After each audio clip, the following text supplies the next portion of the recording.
కార్యక్రమానికి ప్రేమతో మేము ఆహ్వానిస్తున్నాం. క్రైస్తవ దాంపత్యం అనే ఈ అంశంలో మనం ఎన్నో వారాలుగా భార్యాభర్తల నడుమ ఏం ఉండాలి, ఏం ఉండకూడదు, వారు ఎలా ఉండాలి అనే విషయాలు లేఖనం వెలుగులో మనం చూస్తున్నాం. వివాహ వ్యవస్థలోనికి ప్రవేశించడానికి ముందుగా ఇద్దరు వ్యక్తులు తమను తాము ఎలా సిద్ధపరచుకోవాలి, వివాహానికి ఎలా సిద్ధపరచుకుంటే వివాహం ఆశీర్వాదకరంగా ఉంటుంది, ఏవేవి మార్పులు చేసుకోవాలి, వేటిని విడిచిపెట్టుకోవాలి, దేనిని దైవికంగా తెచ్చి పెట్టుకోవాలి, వీటిని మనం ఆలోచించాలి కూడా. ఇలా అనుకుందాం, ఒక వ్యక్తి గతకాలం అంతటిలో అతడు పిసినారనుకోండి, ప్రక్కవాడికి కూడా ఎప్పుడు టీ పించిన పాపాన పోలేదు అతను. ఎన్నడూ తన దానిలో నుంచి ఒక్క వేరుశనకాయ కూడా పెట్టుంటాడు అతను. అన్నీ తనకే కావాలి, తను తప్ప ఇంకోళ్ళు తింటే ఓర్చుకోలేడు అనుకోండి. అలాంటి వాడు పెళ్లి చేసుకుంటే ఏమవుతుంది? భార్యకి అన్నం పెట్టి లోకానికి ఏదో మేలు చేశాను అనుకుంటాడు, దేశానికన్నీ. కాబట్టి అలాంటి వాడు తన వ్యక్తిత్వం మార్చుకోవాలి. అలా కాకుండా అదే వ్యక్తిత్వంతో అతను వివాహ వ్యవస్థలోకి అడుగు పెడితే ఖచ్చితంగా ఆ వివాహ వ్యవస్థ దుఃఖం పాలవుతుంది. అందువల్ల వేటిని విడిచిపెట్టుకోవాలి, వేటిని కలిగి ఉండాలి ఆలోచించడానికి ముందుగా చిన్న ప్రార్థన చేసుకుందాం. దయగలిగిన మా గొప్ప తండ్రి, ప్రేమ కలిగిన మా దేవ, మరోమారు మమ్మల్ని మేము పరిశీలన చేసుకోవడానికి మీరు ఇచ్చిన సమయం కొరకు కృతజ్ఞత చెల్లిస్తున్నాం. అవసరమైన వర్తమానం మీరే అనుగ్రహించండి, మీ ఆత్మచేత నింపండి. వింటున్న మా ప్రియులు మేలొందడానికి సాయపడండి. మాట్లాడుతున్న నీ దాసుడు వట్టివాడు, నీ కనికరం చూపండి. చాలినంతటి సహాయాన్ని ఈ దిన సమయంలో మాకు అనుగ్రహించండి అని విజ్ఞాపన చేస్తూ, ప్రభువా, వారిరువురిని జతపరిచిన వారు మీరు. నేటి దినాన్న కుటుంబాలు ఎలాంటి పరిస్థితుల గుండా ప్రయాణం చేస్తున్నాయో, ఎంతోమంది తమ యొక్క కుటుంబ పరిస్థితిని గురించి చెప్పుకుని ఎంత దుఃఖపడుతున్నారో, నిస్సహాయంగా మీ వైపు చూడడం తప్ప మేం కానీ వారు కానీ చేయగలిగింది ఏం కనిపించటం లేదు. అనేక మంది సరిదిద్దుకోలేనంతటి నష్టంలోనికి వెళ్ళిపోయిన సందర్భాలు కనపడుతున్నాయి. దుఃఖంగా ఉంది నాయన, కనికరం చూపించండి. కొంతమంది అయితే తమ భార్యల విలువ ఎరిగిన వారుగా ఉన్నారు, మరికొంతమంది తమ భర్తల విలువ ఎరుగనటువంటి స్త్రీలు ఉన్నారు. ఈ రీతిగా వారికి ఉన్నటువంటి అహంకారం, భేషజం చొప్పున కుటుంబ వ్యవస్థను పాడు చేసుకుంటున్నారు, పిల్లల్ని దుఃఖంలోకి ముంచేస్తున్నారు. వారు తమ పంతాలు పట్టింపులతో ఏ రీతిగా తల్లిదండ్రులకు దుఃఖం కలుగు చేస్తున్నారో, ఒకరితో ఒకరు కలహించుకుని మాట్లాడుకోవడానికి ఇష్టం లేని పరిస్థితుల్లోకి వెళ్ళిపోతున్నారు. ప్రభా, ఈ పరిస్థితులన్నింటినీ దయగల మీ చేతులకు అప్పగించుకుంటున్నాం. మీ కృపగల కార్యాన్ని మీరే జరిగించమని, సాయపడమని యేసుక్రీస్తు ప్రభు వారి శ్రేష్ఠ ఉన్నత నామంలో ప్రార్థిస్తున్నాం తండ్రి, ఆమేన్. వివాహ వ్యవస్థలోనికి అడుగు పెట్టడానికి ముందుగా ఆలోచించుకోవాల్సిన సంగతి ఏమిటంటే, నేను నమ్మే మనస్తత్వం కలిగిన వ్యక్తినేనా, లేదు నేను అనుమానించే మనస్తత్వం కలిగిన వాడినా? అనుమానించటం, నమ్మటం అనేవి ఊరికినే వచ్చేవి, అవి పరిస్థితులను బట్టి వస్తాయి. ఒక వ్యక్తి అనుమానస్తుడిగా ఎందుకు మారతాడు? ఒక వ్యక్తి అనుమానస్తురాలుగా ఎందుకు మారుతుంది? దానికి చాలా నేపథ్యం ఉంటుంది. ఉదాహరణకు ఒక మాట చెప్తాను. ఓ కుర్రాడు పెళ్లి చేసుకున్న దగ్గర నుంచి భార్య బయటకు వెళితే అనుమానం అతనికి వెంటుంటాడు. మరి ఆఫీస్కి వెళ్ళినప్పుడు విచిత్రం, అతడు ఉద్యోగం విడిచిపెట్టి వచ్చి భార్య ముందు కూర్చుని ఉన్నటువంటి భర్త కూడా ఉన్నాడు. అలాంటి వాళ్ళు ఉన్నారు. అంటే ఆ వ్యక్తి జీవితంలో బాల్యం నుండి చూసినటువంటి పరిస్థితులు, తన కళ్ళ ఎదుట తన తల్లి చేసిన తప్పు, దానికి తనను ఆమె అడ్డం పెట్టుకున్న సంగతులు అతనికి తెలుసు కనుక ఇప్పుడు స్త్రీని నమ్మేటువంటి మనస్తత్వం అతనికి పోతుంది, నమ్మలేడు. అలాగే తన అక్క చెల్లెళ్ళు ఈ రీతిగా అందరూ ఉంటారు అనే భావంలోనికి అతను వెళ్ళిపోతాడు. ఇది ప్రమాదం. అంటే నీ నేపథ్యం నీ మీద చూపించిన ప్రభావం తిరిగి నీ జీవితంలోనికి వచ్చిన ఆ స్త్రీ విషయంలో కూడా ఇలాగే ఉంటుందేమో అనే ఆలోచనలోకి వెళ్ళిపోవడం, ఇది ప్రమాదం కదా. మొట్టమొదటిగా మనం ఆలోచించవలసింది ఏమిటంటే, నువ్వు కొన్ని నిజాలలో నుండి ఈ అనుమానాన్ని తెచ్చిపెట్టుకున్నాను అనుకుంటున్నావు. కొన్ని జరిగిన సంఘటనలు, అది పెద్దవాళ్ళు, నువ్వు చూసిన వాళ్ళు, నీ ఇంటి నీ పక్కన వాళ్ళు, నీ పొరుగు వాళ్ళు, నీ స్నేహితులు, నీ బంధువర్గం, వాళ్ళల్లో నుంచి వాళ్ళ కుటుంబాల్లో నుండి జరిగిన సంభవాలు నీకు తెలిసి అవి నువ్వు చూసి దాని నుండి అమ్మో స్త్రీని నమ్మకూడదు అనే ఆలోచనలోనికి, అయ్యయ్యో పురుషుడిని అసలు నమ్మకూడదు అనే ఆలోచనలోనికి, ఇలాంటి ఆలోచనలోనికి వెళ్ళిపోయిన వ్యక్తులు వివాహం చేసుకుంటే వాళ్ళు కలిసి ఉండటం కష్టం, ప్రమాదం, నష్టమై కూర్చుంటుంది. ఇక్కడే ఒక మాట చెప్తాను. నువ్వు చూసినవన్నీ నిజాలని ఎలా నమ్ముతున్నావు? కాకపోయి ఉండొచ్చు, అవి పుకార్లే ఉండొచ్చు, లేని వాటిని పుట్టించి ఉండొచ్చు, వాటిని నువ్వు నమ్మొచ్చు, నమ్మి అలాంటి నిర్ణయానికి వచ్చి ఉండొచ్చు. లేదు, ఒక విషయంలో జరిగింది, నాకు తెలుసు, నేను చూశాను నువ్వు అంటున్నా, నేను మరో మాట చెప్తాను. అందరు అలా ఉంటారు. అందరినీ ఒకే లేబుల్ కట్టి దాని మీద అనుమానించదగిన వ్యక్తి అని ఎంతమంది నొసల మీద రాస్తావు? అందరినీ అనుమానిస్తూనే ఉంటే, అనుమానిస్తూ అనుమానిస్తూ అనుమానిస్తూ పోయేటువంటి వ్యక్తి చివరికి తన జీవితాన్ని నరకం చేసుకుంటాడు. ఇక్కడే ఒక మాట చెప్పాలి. అనుమానం అనేది అసలు ఎక్కడి నుంచి వచ్చింది? దేవుడు సృజించిన ఈ సృష్టిలో అనుమానం అనేది లేదు, విశ్వాసం, నమ్మకం తప్ప. కానీ అనుమానం అనేది అది అపవాది యొక్క ప్రొడక్ట్. అపవాది మానవుల్లోనికి చూపించినటువంటి భావజాలం. ఈ అనుమానించటం అనే ఓ దౌర్భాగ్యమైనటువంటి విషయాన్ని అపవాది మొట్టమొదటిగా స్త్రీ హృదయంలో వేశాడు. ఆలోచించండి. ఇప్పుడు ఆ స్త్రీ హృదయంలోనికి అనుమాన బీజాన్ని నాటాడు. వాడు ఇది నిజమా అన్నాడు. ఆమె మరి తినొద్దన్నాడు ఆయన అని కొంచెం ఎక్కువ చేసి ముట్టొద్దన్నాడని కూడా చెప్పింది. యాక్చువల్గా ఆమె ఫస్ట్ హ్యాండ్ ఇన్ఫర్మేషన్ కాదు, సెకండ్ హ్యాండ్ ఇన్ఫర్మేషన్. ఆదాముతో ఆయన చెప్పాడు, ఆదాము అవ్వతో చెప్పాడు, ఇప్పుడు ఆమె దేవుడే తనతో చెప్పినట్టుగా చెప్పింది. సరే, మంచిది. ఒకవేళ వాళ్ళిద్దరూ కలిసి ఉండగా మరలా దేవుడు రెండో మారు చెప్పాడో మనకు తెలియదు, లేఖనం అది రాయలేదు. ఇప్పుడు అనుమానం అనేది ఒక వ్యక్తి అంతరంగంలోనికి అపవాది చూపించినప్పుడు పరిష్కారం లేదా? ఏం చేయాలి? నేను ఇలా అంటాను, నిన్ను సృజించిన వాడు ఆయన, నీకు తెలుసు. నీకు మార్గదర్శిగా ఉండి ఏం చేయాలో ఏం చేయకూడదో చెప్పినవాడు ఆయన.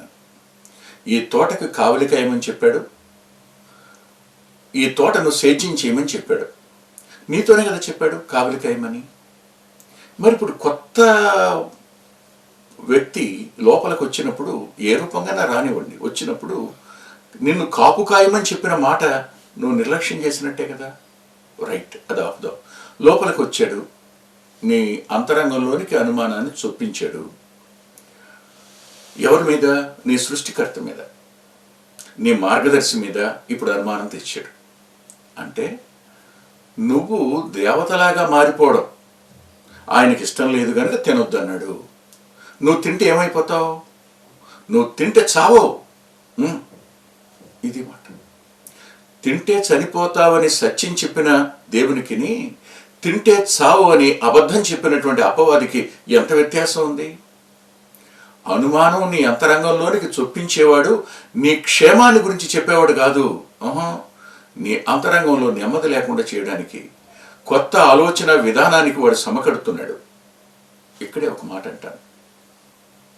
ఆ స్త్రీ నిజమా?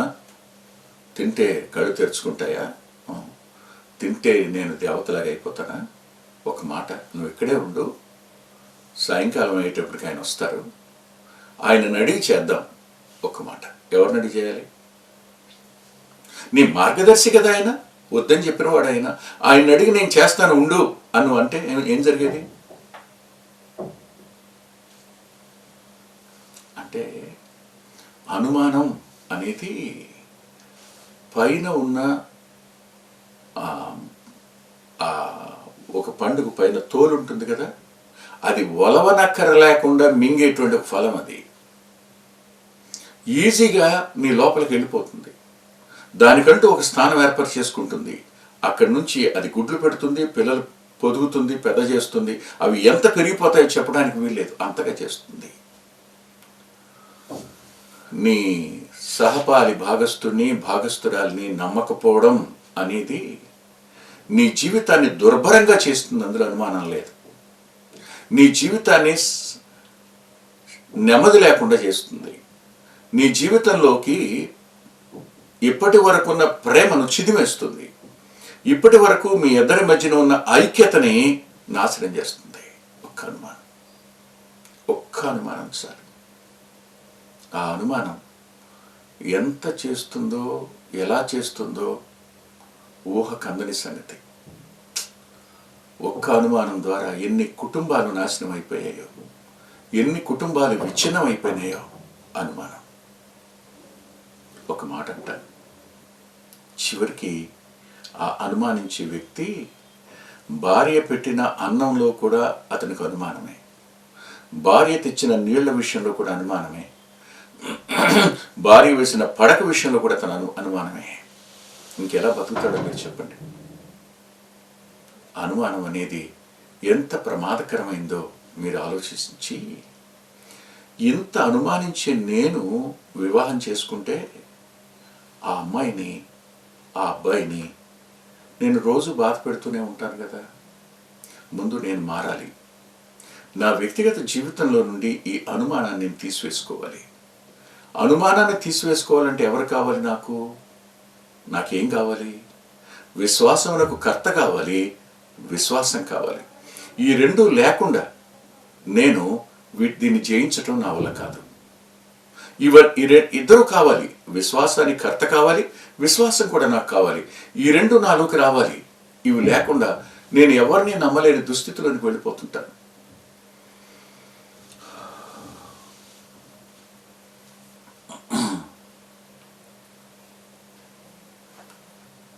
దినాలు గడిచే కొద్దీ ఈ నమ్మకాన్ని, నమ్మకం యొక్క విలువని, నమ్మకం యొక్క గొప్పతనాన్ని, నమ్మకం యొక్క ప్రాధాన్యతని మనం ఆలోచించాలి. మీరు క్షమిస్తానంటే ఒక మాట అంటాను. అమ్మ చెప్పింది ఇది తూర్పు నాయనా అని కదూ, నమ్మావు. అమ్మ చెప్పింది ఇది ఆ నాయనా అని, ఈయన మీ నాన్న అని చెప్పింది. ఇది భూమి, అది ఆకాశం అని అమ్మ చెప్పింది, నమ్మావు. చనిపోయేంత వరకు అది తూర్పే, ఆయన మీ నాన్నే, ఇది ఆనే. మార్పేం లేదు కదా. వాటిని అలాగే నమ్ముతున్నావు. కానీ సృజించిన సృష్టికర్త నీతో చెప్పాడు, ఈమె నీ జీవితంలో సహపాలి భాగస్తురాలు. ఈమె నీ దేహం, నువ్వు ఆమెకు శిరస్సు. ఆమె నీకు కిరీటం. ప్రభు చెప్పాడు, మరణం వరకు మీ ప్రాణాత్మ దేహాలు కలిసి ఉండాలి. మరణం వరకు ఈ సహవాసాన్ని మీరు కాపాడుకోవాలి. మరణం తప్ప మరి ఏది మిమ్మల్ని వేరు చేయకూడదు అని ఆయన చెప్పాడు.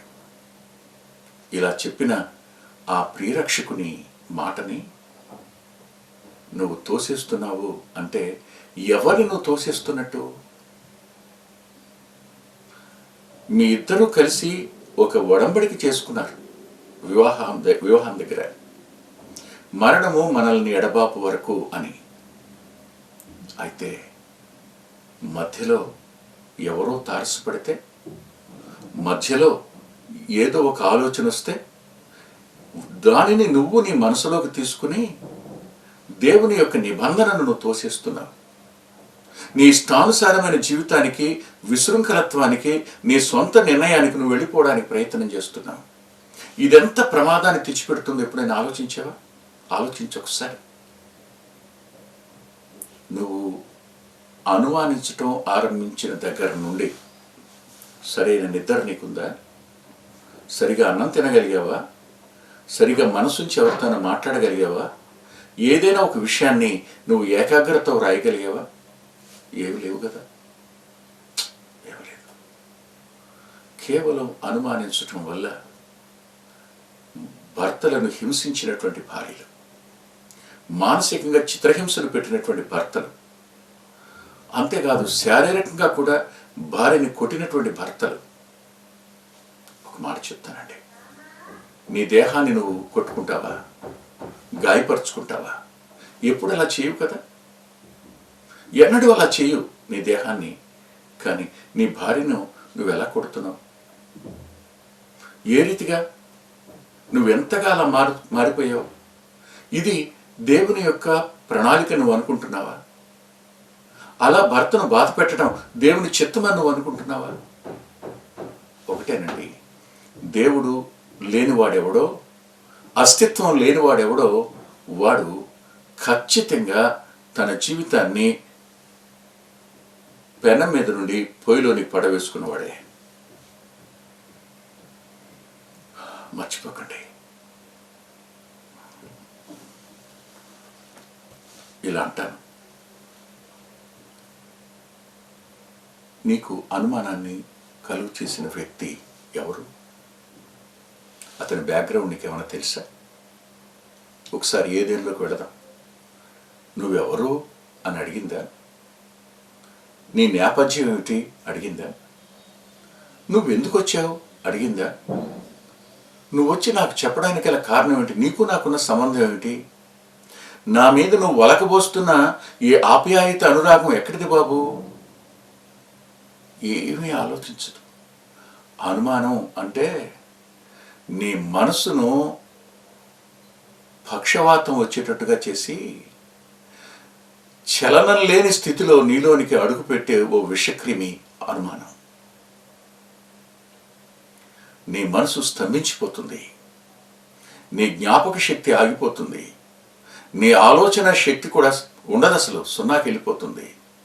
అక్కడ నుండి వాడు రిమోట్తో నిన్ను కంట్రోల్ చేస్తుంటాడు, ఆలోచనలు పెంచుతుంటాడు, నిన్ను నష్టానికి నడిపిస్తుంటాడు. నువ్వు అనుకున్నది రైట్, నువ్వు నమ్మింది నిజం, దాన్ని పెంచుకోవడం కోసం నువ్వు 100 చెప్తావు, 100 నిర్ణయాలు చెప్తావు, 100 రీజన్స్ చెప్తావు, 100 సిద్ధాంతాలు చెప్తావు, 100 రుజువులు చూపిస్తానంటావు. ఒక్క రుజువు కూడా దేవుని కళ్ళ ముందు నిలవదనే సత్యం నీకు తెలిస్తే సిగ్గుపడి చచ్చిపోవాలి కదా, నువ్వు దుఃఖంలోనికి వెళ్ళిపోవాలి కదా, నువ్వు అవమానం గుండా వెళ్ళాలి కదా. ఆలోచించి ఒకసారి. నేను నీకు చిన్న సంఘటన చెప్తాను. అరేబియా ఎడారిలో కొంతమంది ప్రయాణిస్తున్నప్పుడు ఒక గైడ్, ఒక అరబ్ గైడ్ని ముందు పెట్టుకుని ప్రయాణం చేస్తున్నారు. వాళ్ళు ప్రయాణం చేస్తున్నప్పుడు ఒకనొక చోటుకు వెళ్ళిపోయిన తర్వాత అతను తిరిగి వెళ్ళిపోదాం, ఇంకా మనం ముందుకు వెళ్ళొద్దు, ఈ దారిని వెళ్ళిపోతాం ఇంటికి, లేదు మాకు దాహంగా ఉంది, అదిగో అటు చూడు అక్కడ నీళ్లు కనపడుతున్నాయి, అక్కడికి వెళదాం. అతను మాట అన్నాడు, మీకు తెలియదు, వద్దు, అది నీళ్లు కాదవి ఎండమావులు, మీరు ఆ వైపు వెళితే బ్రతకరు అని చెప్పాడు. చెప్పినప్పుడు వాళ్ళు వెళతామని తీర్మానం చేసుకుంటూ వద్దని అడ్డం పట్టాడు అతను అరబ్ గైడ్. ఈ ట్రావెలర్స్ వీడు కావాలని మనల్ని తెచ్చి మనల్ని చంపడానికి చూస్తున్నాడు, మనల్ని ఎంతమందిని చంపడానికి చూస్తున్నాడు అని ఆ గైడ్ని కాల్ చేశారు. గైడ్ చచ్చిపోయాడు. ఇప్పుడు మీరు చెప్పండి, అదేంటి అంత బాగా నీళ్లు కనపడుతుంటే ఎర్రోడు కాదంటాడేంటి, వద్దంటాడేంటి? వాళ్ళు ఆలోచించుకుంది రైట్ అనుకుని ప్రయాణం చేసి తీరా అక్కడికి వెళ్ళేటప్పటికి మార్గంలోనే చనిపోయిన వ్యక్తులు తీరా వెళ్ళి చూస్తే మండుతున్నటువంటి ఇసుక, అది ఇసుక ఎడారది. ప్రయోజనం ఉందా? నీ కుటుంబాన్ని నువ్వు ఎక్కడికి తీసుకుని వెళ్ళావు? నువ్వు అనుకున్నది నిజమేన అనుకుని, నీవు ఆలోచించింది వాస్తవం అనుకుని, అనుమానం మీద నీ సిద్ధాంతాలను, ఉద్దేశాలని కట్టి కట్టి కట్టి కట్టి అది ఏ స్థాయికి తీసుకుని వెళ్ళిపోయావంటే, ఇంకా ఆ వ్యక్తి కనపడితే నువ్వన్నా చచ్చిపోవాలి, ఆ చంపనన్నా చంపేయాలి. ఆ స్థాయికి వాడు మొదటి నుంచి అబద్ధికుడు, వాడు ఆది నుండి నరహంతకుడు. కుటుంబం లోపల వాడు పెట్టేటువంటి చిచ్చు ఏ స్థాయికి వెళ్ళిపోతుందో, ఏ స్థాయికి వెళ్ళిపోతుందో. ఇలాంటి అనుమానించే వ్యక్తులతో ఎవరు సంసారం చేయలేరు. అందువల్ల చేతులు జోడించి ఒక మాట చెప్తాను. నీ అంతరంగాన్ని చికిత్స చేయగలిగిన వాడు ఒక ఆయన ఉన్నాడు.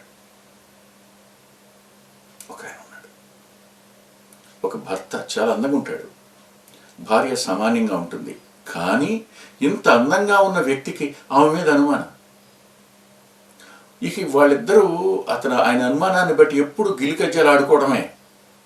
కానీ ఒకరోజు ఆ ఇంటికి సువార్త వచ్చింది. ఆ సువార్త వచ్చినప్పుడు ఆ సువార్తను అతను నమ్మాడు. అతను నమ్ముకుని ప్రభుని నమ్ముకున్నాడు. ఆ భార్య కూడా నమ్ముకుంది. ఇప్పుడు వాళ్ళిద్దరు ఎలా ఉంటారో చూస్తే నిజంగా ఆశ్చర్యం. అవును, నీ కొరకు తన రక్తాన్ని చిందించిన ప్రభువుకి నీ జీవితం మొట్టమొదటిగా అర్పించు. నువ్వు నామకార్థమైన క్రైస్తవ్యంలో ఉంటే ప్రయోజనం ఉండదండి. ఈ క్రైస్తవ దాంపత్యం దగ్గర నామకార్థమైన క్రైస్తవ్యం ఏదో ఒక నాటికి అపవాది నిన్ను పట్టుకోవడానికి కారణమవుతుంది. ఈ రోజైనా నీ కొరకు చిందించబడిన ఆయన రక్తం వద్దకురా, క్షమించమని అడుగు, నీ జీవితంలోని ప్రభువును ఆహ్వానించు. విశ్వాసం గలవాడివై నీవు కూడా నమ్మకంగా ఆయన కొరకు జీవించడానికి, నీ కుటుంబాన్ని నీవు తిరిగి కట్టుకోవడానికి ప్రభు తన కృపను నీకు అనుగ్రహించునుగాక. ప్రార్థన చేసుకుందాం. తనలో ఉంచాలి. దయగలిగిన గొప్ప తండ్రి, ప్రేమ కలిగిన మా దేవ, మరోమారు నీ వాక్యాన్ని కొద్ది సమయం చెప్పుకోవడానికి కృపనిచ్చారు. విన్న మా ప్రియుల హృదయాలకు, అంతరంగాలకు మేలు కలుగు చేయమని, మరలా మేము కలుసుకునే పర్యంతం మీ రెక్కల నీడన మమ్మల్ని దాయమని, ఏ కుటుంబాలు దుఃఖంలో ఉన్నాయో, కూలిపోయే పరిస్థితుల్లో ఉన్నాయో, దయచేసి వారి కుటుంబాలకు, వారి జీవితంలోనికి మీరు మీ ఆత్మకార్యం జరగనిచ్చి వారిని బాగు చేయండి అని యేసుక్రీస్తు ప్రభు వారి పేరిట ప్రార్థిస్తున్నాం తండ్రి. ఆమేన్. మరలా వచ్చే వారం కలుసుకుందాం. ప్రభు మిమ్మల్ని దీవించునుగాక. అద్భుతమైన పుస్తకాలు అందుబాటులో ఉన్నాయి. అందులో అంత్యోక్ మినిస్ట్రీస్ నుంచి ప్రచురితమైన మీ ఆత్మీయ క్షేమానికి మేలు కలుగు చేసే పుస్తకాలు, మీ ఆత్మలను దేవుని కొరకై ఉజ్జీవింపచేసే పుస్తకాలు, ప్రభువులాగా జీవించడానికి ప్రేరేపించే పుస్తకాలను దైవాత్మ సహాయంతో వ్రాయటం జరిగింది.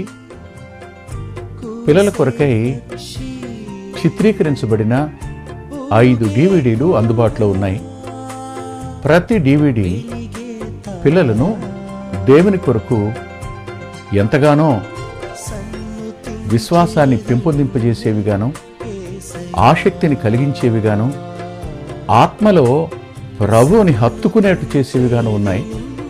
ఈ మధ్యన వెలువడినటువంటి ఆ DVD సాధనం, అది మీ పిల్లలకు ఎంతైనా మేలు చేస్తుంది. ఆ పాటలను మీరు చూస్తున్నారు. వాటన్నిటినీ మీరు పొంది ఆత్మీయంగా మేలు పొందాలని ఒక దైవ సేవకునిగా మీకు మనవి చేస్తున్నాను. 6వ పిల్లల DVD సమయం అందుబాటులో ఉంది. 5 చూసిన వారు 6వది కూడా మీ పిల్లలకు చూపించి మీరు చూచి అంతరంగంలో దేవుని స్తుతిస్తారని నమ్ముతున్నాను. తప్పకుండా ఈ DVDలు తీసుకోండి. 2018వ సంవత్సరం తెలుగు VBS DVD దాహం, పిల్లల ఆత్మీయ క్షేమం కోసం 10 పాటలతో దృశ్యరూపకంగా దీన్ని తయారు చేయడం జరిగింది. తప్పనిసరిగా ఈ DVD తీసుకోండి. పిల్లలకు వీటిని పరిచయం చేయండి. ఈ పాటలు మీ పిల్లలకు నేర్పండి. మీ సండే స్కూల్లో ఈ పాటలు నేర్పడం మర్చిపోకండి.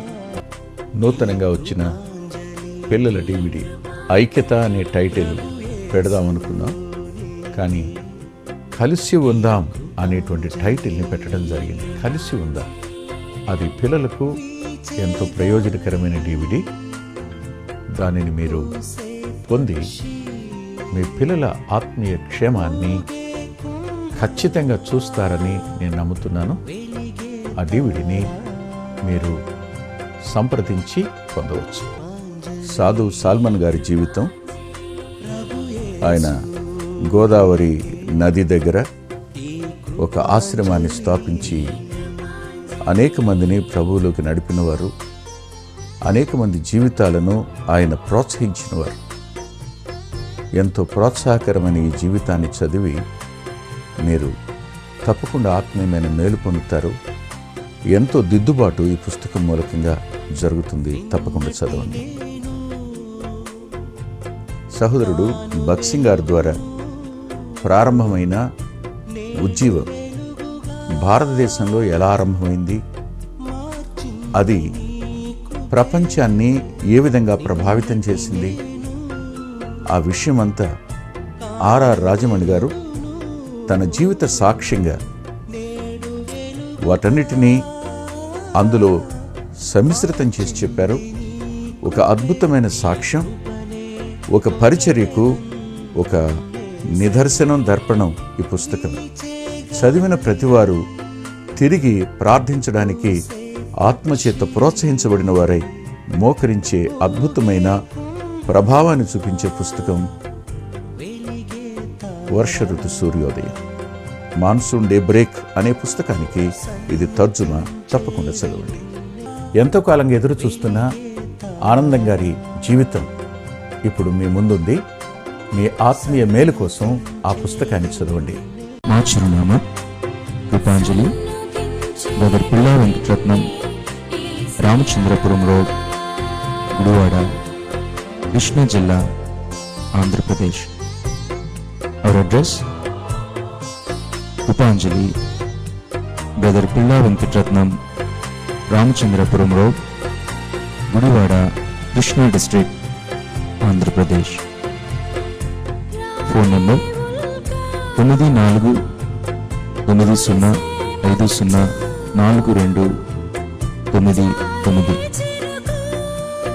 9490504299.